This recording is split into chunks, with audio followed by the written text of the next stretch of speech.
I interview Candace a lot. I find it incredibly, she's very bright, she's very compelling, she's a great debater, very like Tucker.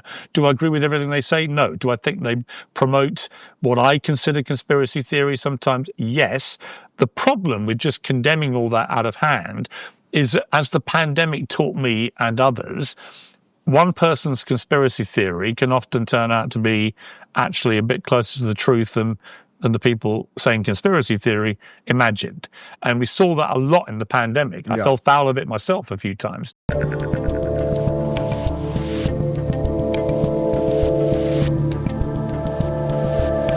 Do you feel when you interview somebody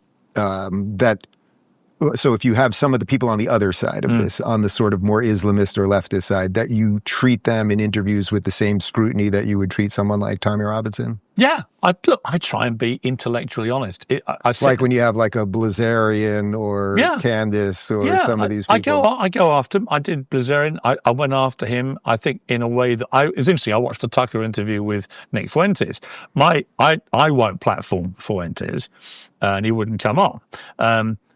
But I accept Tucker's argument. Well, you know what just happened. Now he's going to say he wants to go on because you just said that. Okay. So now they're going to clip this, and that's what he's going to say now. Then okay. If you want to come on, just bear in mind, I will go after you about all the hateful statements you've made, including your love of Adolf Hitler. So there'll be a slightly different tone to the interview. My only critique of what Tucker did was, I just think he gave him a bit of a free run and didn't pin him to the floor in a way that, ironically, Tucker did to me when we interviewed each other in the desert in Saudi Arabia. We played that clip. Right, it got bizarrely hostile. Well, he was kind of tough. I didn't mind. I liked it. Yeah. I liked Tucker. But he was tougher on me and Ted Cruz than he was on Nick Fuentes and Vladimir Putin. There's a disconnect there, which I think is a valid criticism. Right, which then Megyn Kelly asked him about at the live show. And he basically was like, well, go ahead and do your own interview, which is a little strange in light of how he treated you, but really Ted Cruz particularly. In a way, I don't tend to critique other interviews. Yeah. For the purpose, no, I don't. You can see, it's not something I revel in. Because in a way, like, you can sit, this is your show, your lair, you can conduct this interview any way you want to do it, right? Yeah. I don't think it's really incumbent on me to tell other people how to do their interviews. Tucker has a massive audience.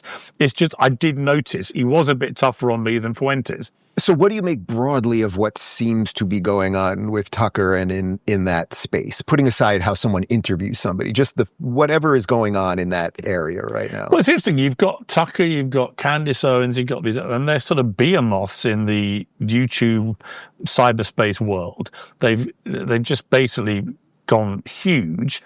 They get a lot of people. The algorithms also seem to really like them, which is extremely interesting. They do, and they're obviously making a ton of money doing it. And, I've taken on Candace a few times, not least her ridiculous campaign against Brigitte Macron, who she keeps saying is a man. I think the court case will establish she's a woman, and Candace will have to end up paying loads of money. But even then, she will, I can guarantee you, twist it into some kind of Pyrrhic victory for herself, albeit she'll owe me $300,000, which is the current size of our bet. About whether Brigitte Macron... is that right? There's an male or female. Bet? Okay. $300,000 to charity, dollars. I say that Brigitte Macron is a woman who's had 3 children. It's quite easy to prove she's a woman. Man, our public discourse really has it's just, But, I interview Candace a lot. I find it incredibly... She's very bright, she's very compelling, she's a great debater, very like Tucker. Do I agree with everything they say? No. Do I think they promote what I consider conspiracy theory sometimes? Yes. The problem with just condemning all that out of hand is, as the pandemic taught me and others, one person's conspiracy theory can often turn out to be actually a bit closer to the truth than the people saying conspiracy theory imagined. And we saw that a lot in the pandemic. I fell foul of it myself a few times. But you've apologized. I've apologized, several times I've seen it. Yeah, I don't know. Because again, you've got to be... So because I've got the tweets here. But the tweets are still there. Yeah. So I haven't tried to delete them or hide it. I've owned my shame. And my shame was this about the pandemic. It's not that I don't think that the vaccines worked. I think they did. I think they saved a lot of lives. But it is true that the scientific advice that was being put out... I'm not with you on that, but... Okay, fair enough. Yeah. Fair enough. But the point where I absolutely conceded I was 100% wrong, and I blame the scientists, but I learned a lesson. Next time I won't be so compliant with what the scientists are saying. But there was a period quite early on with the pandemic when the science advice promoted by governments around the world was if you had the vaccine, you couldn't transmit the virus.